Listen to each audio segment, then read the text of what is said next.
Ladies and gentlemen, boys and girls, worshippers of all ages, welcome to YouTube. My name is SeaRaptor, and today we are going to bring you a first look at one of my most anticipated upcoming premium releases in the game. Ladies and gentlemen, this is Tier 9 Premium European Destroyer, HNS Velos. I first discovered that this ship existed, the real ship, by which I mean not this digital representation, when writing Fletcher's wiki page several years ago over in the official World of Warships wiki.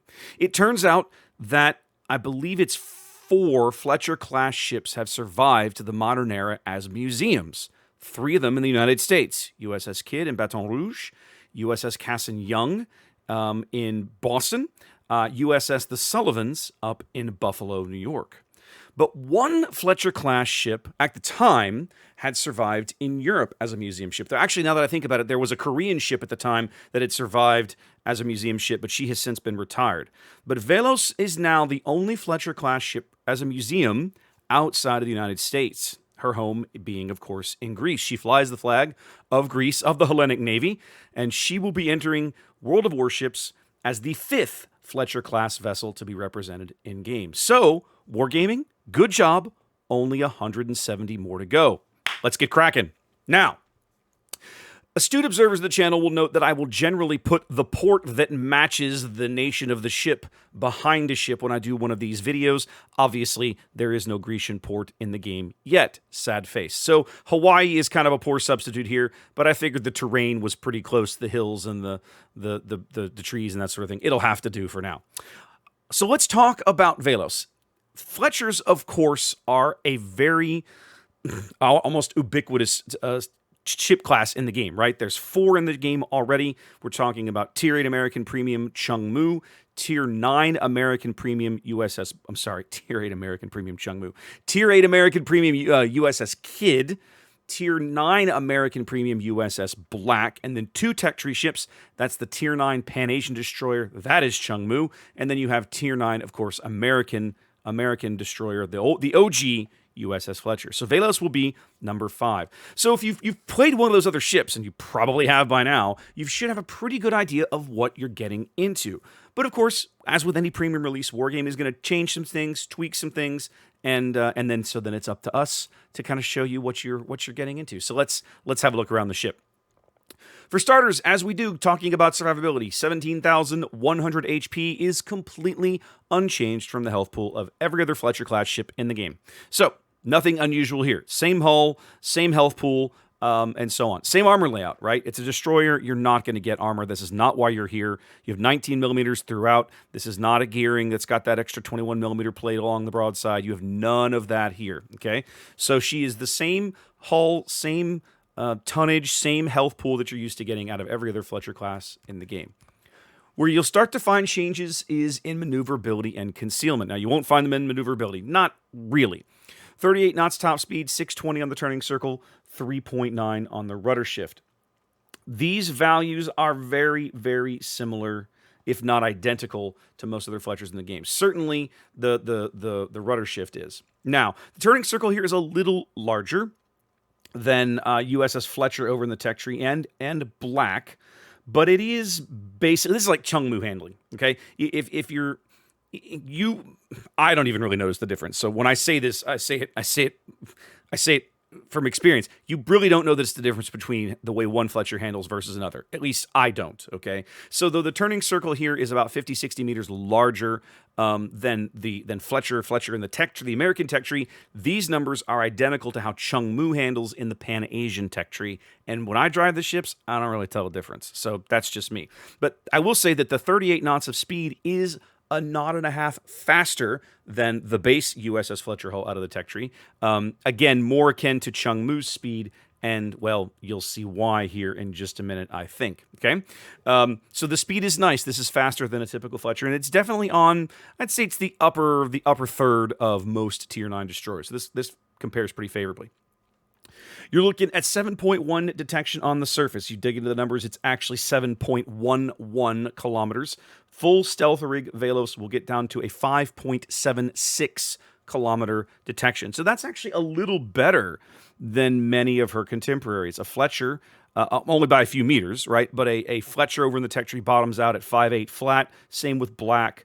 Chungmu's actually a little stealthier than this, 5.65. So you're a little less stealthy than a Chungmu, but you're definitely stealthier than Fletcher and Black and Kid.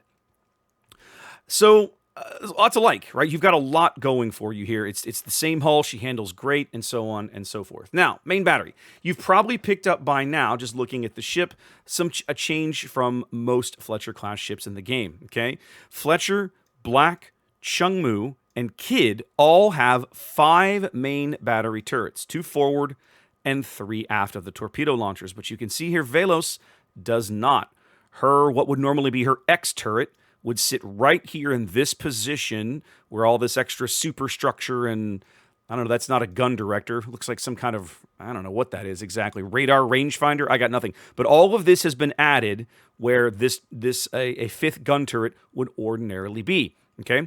Other than that, her topsides layout is nearly identical to that of Kid, right? And we'll get to this in a minute, but ordinarily a Fletcher would have had a torpedo launcher here where you see it, and another one in between the stacks. Her forward torpedo launcher, like USS Kid, has been removed and replaced with 2 tubs of twin 40mm Bofors. Okay. So missing that extra gun turret, she only has 4 main battery guns to work with, but they fire faster than a typical Fletcher. Typical Fletcher guns reload every 3.3 seconds. You can see there at the moment, Velos has gone to testing with a 2.5 second reload. This actually gives her a better DPM than any other Fletcher-class ship in the game.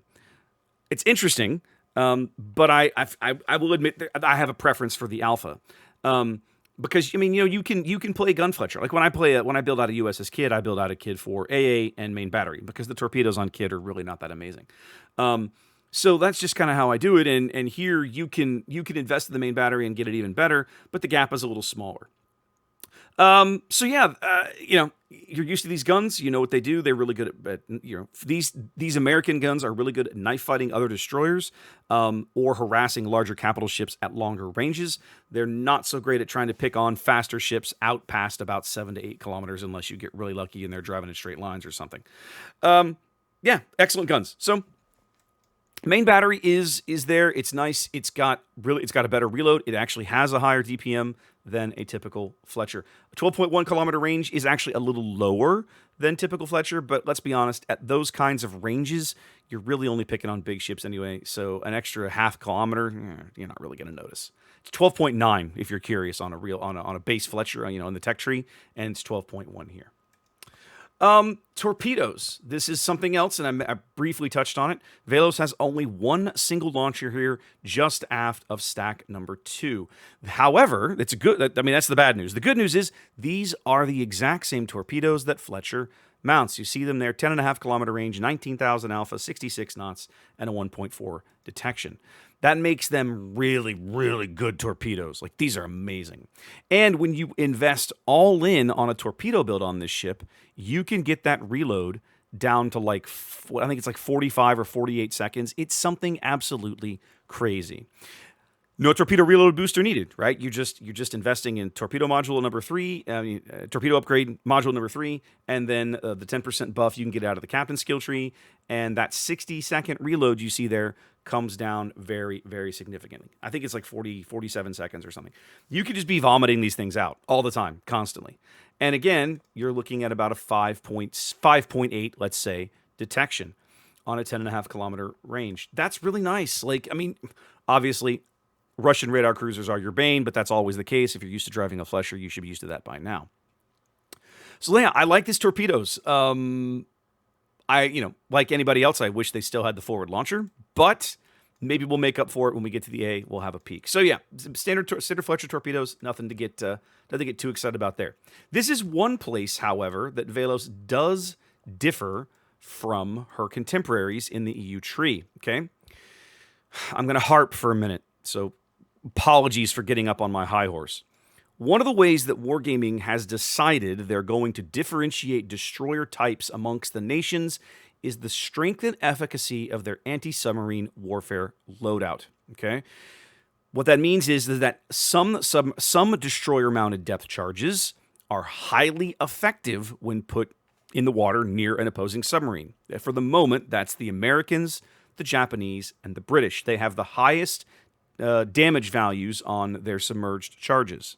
Right behind them are the French and the Italians, but they're about 20-ish% less damaging. They're still solid, they're just not quite as good. And then there's a vast gap, and at the bottom of the scale, for whatever reason, are the Russians, the EU destroyers, all of the European destroyers, the Swedish, whatever else is in that tree, okay, and the Pan-Asian ships, and the Germans, basically, are all at the bottom. They have, for whatever reason, the weakest depth charges in the game. For the EU destroyers, I find this to be particularly irritating, right? The EU destroyers have fun little guns, but they're only 120mm guns for most of them, so it's like, that's okay. Their A is really good. That's nice. You get to shred planes. But so many of them were built nominally as ASW platforms. For their depth charges to be so pathetically weak feels like an insult. Especially since in the case of like Holland and Oosterjutland and Småland, they have like the forward launching hedgehog mounts that give them some really interesting depth charge pattern layouts. It's one of the most fun things about driving those ships is that the depth charges don't just roll off the stern. They shoot off the sides. They shoot over the bow. It's like, oh, this is really cool. This is fun when you get to use them. But those charges like tickle an opposing submarine. It's really irritating. Okay. Velos, at least for her many sins, retains the American depth charge damage, right? So these are the highest damage depth charges in the EU tree. So if you're a submarine player, a pox on your house. No, if you're a submarine player and you see this guy around, you need to treat him like an American destroyer in terms of depth charge power. He will hit like a Fletcher when those charges come into the water. So keep that in mind, okay? It's one of the things that I like about the ship. I just wish that the gap between the high end of this damage, which is about 5,000 or so, 5,100 is actually the high end, but I think the Brits are like 5K and the Japanese are like 4,600. So they're within a few hundred points.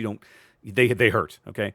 But the gap is huge, down to 2,000 per charge, to the point where some submarines take like 30 depth charges to kill if you're a European destroyer.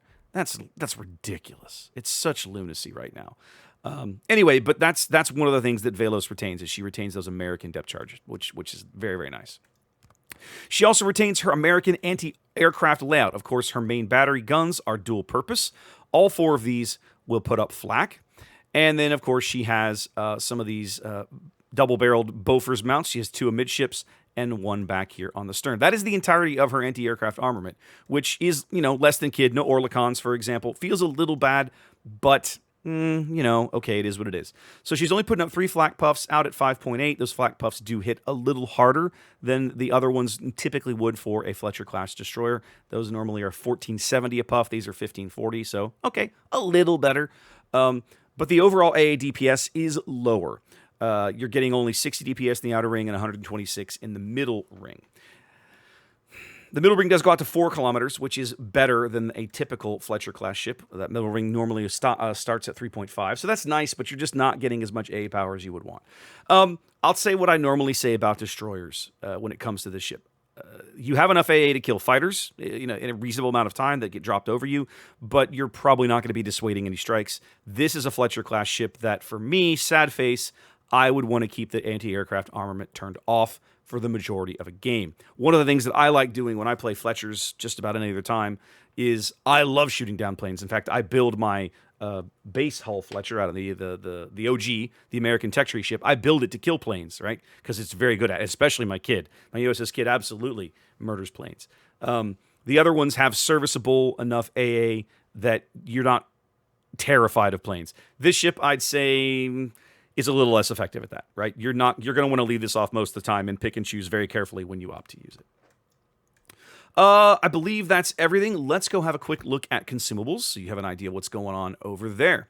Velos, of course, being a ship in World of Warships, she gets access to Damage Control Party. She does have American Smoke. This is something that Wargaming has been pretty consistent about over the years, that when you get an American destroyer shoved into another nation's tech tree or something like that, it retains the American Smoke, and Velos does here as well. She gets a standard engine boost, 8% over 2 minutes, and she does get defensive fire. Now, this is not the American destroyer a defensive fire, which is 100% bonus to continuous damage. But it is something. So again, I come back to pointing out her AA is not quite as good as her American cousins. You're going to want to pick and choose when you use it. I think this is another perfect example of you're going to want to pick and choose when you use it, right? Maybe you feel comfortable screening a friendly ship. Maybe the opposing carrier's coming at you with a dive bomb, HE dive bomb attack or something, and you really want to try and melt those planes or whatever. You've got this tool in your toolbox and available to you. This is nice because most American destroyers have to choose between engine boost or defensive fire. Velos does not. She gets both. And, of course, she's also getting that 8% on top of that better speed that we pointed out earlier. 38 knots puts her very much on the high end of a typical Fletcher-class hull. So there you go, guys. There's our first look at HNS Velos. I am excited for this ship, guys. More Fletchers.